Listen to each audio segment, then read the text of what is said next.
Good morning. I don't know. Oh, okay. I scratched myself. Thank you. I don't know whether to be flattered or worried or whatever. Thank you very much for coming in such large numbers this morning. We hope that it'll be worth squidging in. Well, I could apologize, but unfortunately we weren't aware that you would come in quite such large numbers, but thank you very much for that. At the back, can you hear me? You're the front, this is the back. Guys at the back, you okay, can you hear? Thank you. If you want me to be quiet, I can. If I'm disturbing you, I shall try not to. Most of you, I will probably have met many of you before. Is this the case? Have we met before? Yeah, it's St. Petersburg. Is there anybody here who I have not yet met? Could you raise your hand if you're here for the first time? We've got some first-timers. Thank you very much. Welcome people who are... Oh, this is going to be fun. Welcome people who are here for the first time, in which case I should introduce myself.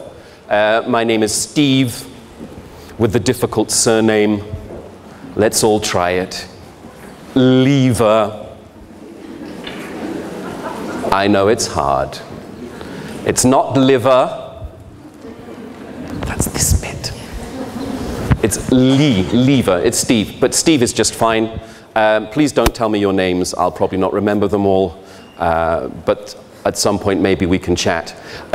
Just a couple of things about organization and what's going on today. The purpose of today is, first of all, to break the Guinness record for how many people we can get in a seminar room. And secondly, of course, those of you who are familiar with us will know what we do at events like this is try very hard to give two aspects to the work that we do. So on the one hand, we'll be talking about the methodology of material. On the other hand, of course, we will be asking you to... It keeps going on and off, doesn't it? To think about the material and have a look. So it's a kind of twofold thing. And if just before I forget, if at any point, I know some people like to make notes. Russian teachers are great notes makers. I could just stand here and write this down. Unfortunately, because of time reasons, it's not always possible to stay on one slide for too long. Because today we've got to keep things moving before the oxygen runs out. So you should try speaking without oxygen. So what I can do quite happily is, if any of you don't get anything written down that you would like, you're more than welcome. At some point I will give you an email address, and any of the notes, the slides with methodology points or quotations, I am more than happy to send you by mail. And I have done in the past. If you just wait a few days usually to give me time to stop traveling, I'm more than happy to send. So if you don't get things written down, please don't worry. We can sort that out. Just please remind me to give you my mail, because I usually forget. And then people come up and ask me. I'm getting to an age where you forget things occasionally. So we shall start before you start melting anymore. We'd open the windows more, but I think we're frightened people might fall out. And people down this side and down here, hello. I apologize for my back, but it's probably my more attractive side, so don't worry about it. I'll stick a picture here. I shall try and be polite, but forgive me if it's not always easy. Okay, let us quickly run through what we have to do, the schedule. Which now is completely meaningless. The first couple of sessions are kind of connected. We're looking in the first session, the material we'll be looking at is on screen, and what I want to talk a little bit about are changes regarding keeping language real in the classroom. That will be followed by a discussion more oriented towards kind of vocational, but not only levels before we have a presentation by my colleague. Where's she gone? I have no idea what it's called. Your presentation. It's in Russian, it's on the schedule. And then I will be joining you very briefly after that for a discussion about upload, and then very importantly, there will be the break, where you all get to breathe. Following on from that, the sessions, this afternoon's sessions will finish at the latest by 2:30, just so you know. Okay, and I'll talk a little bit more about what's going on there a little later on once we get moving.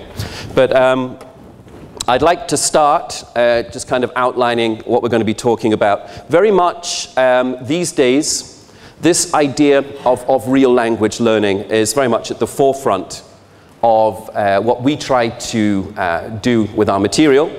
What you ladies and gentlemen, and it's nice to see some gentlemen in the room, what you ladies and gentlemen are doing in your classrooms is very much connected, and increasingly examinations. I've noticed over the years, for example, are you familiar with Cambridge Proficiency, ladies and gentlemen? CPE?